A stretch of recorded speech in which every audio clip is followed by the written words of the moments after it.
Shalom Bapak Ibu Saudara yang terkasih di dalam Tuhan. Sungguh bersyukur di hari ini kita masih boleh diberikan kesempatan dan anugerah dari Tuhan, sehingga kita boleh menikmati hari baru yang Tuhan boleh berikan. Sebentar di hari yang baru yang begitu indah ini, kita akan merenungkan kebenaran firman Tuhan. Tapi sebelum itu mari kita mempersiapkan hati, mempersiapkan diri.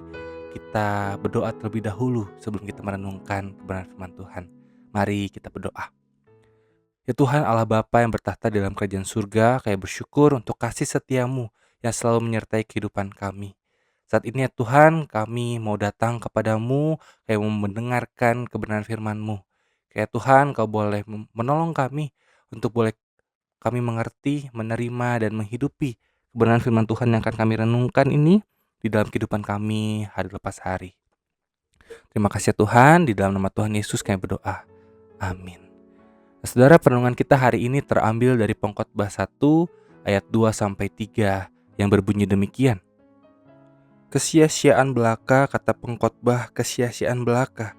Segala sesuatu adalah sia-sia.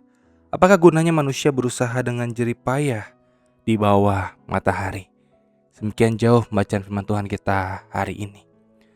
Saudara yang dikasihi oleh Tuhan, pernahkah kita merasa lelah dengan rutinitas hidup?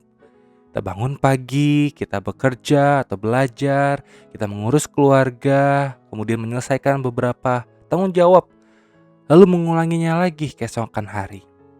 Kadang-kadang kita bertanya dalam hati, apa sih sebenarnya tujuan dari semua ini?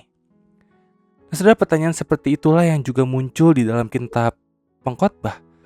Sang pengkhotbah mengamati kehidupan dan melihat bahwa segala sesuatu tampak berulang. Generasi datang dan pergi. Matahari terbit dan terbenam. Angin terus berputar. Sungai terus mengalir ke laut.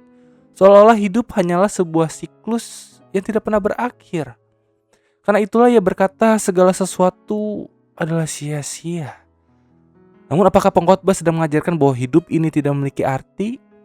Tentu saya rasa tidak demikian. Kunci untuk memahami kitab ini, saudara, terletak pada frasa di bawah matahari. Nah, yang dimaksud adalah kehidupan yang hanya dilihat dari sudut pandang dunia ini saja. Jika manusia hanya melihat kehidupan secara horizontal, hanya mengejar uang, prestasi, kesenangan, popularitas, atau keberhasilan di dunia ini saja, maka pada akhirnya semuanya akan terasa kosong. Tidak ada satupun hal di dunia ini yang mampu sepenuhnya memuaskan hati manusia. Dan mungkin kita sering berpikir kalau saya mencapai ini, saya akan bahagia. Namun setelah mencapainya, kita menemukan bahwa masih ada kekosongan di dalam hati kita. Kita mengejar hal berikutnya, lalu hal berikutnya lagi. Dan dunia terus menawarkan banyak hal, tapi tidak pernah mampu mengisi kerinduan terdalam pada jiwa kita.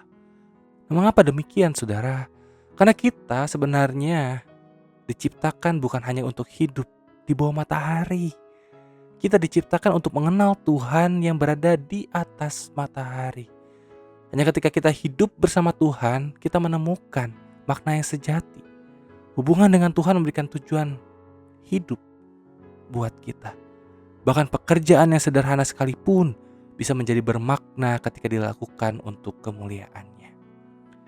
Nah, saudara, mungkin hari ini ada yang sedang merasa hidupnya biasa-biasa aja.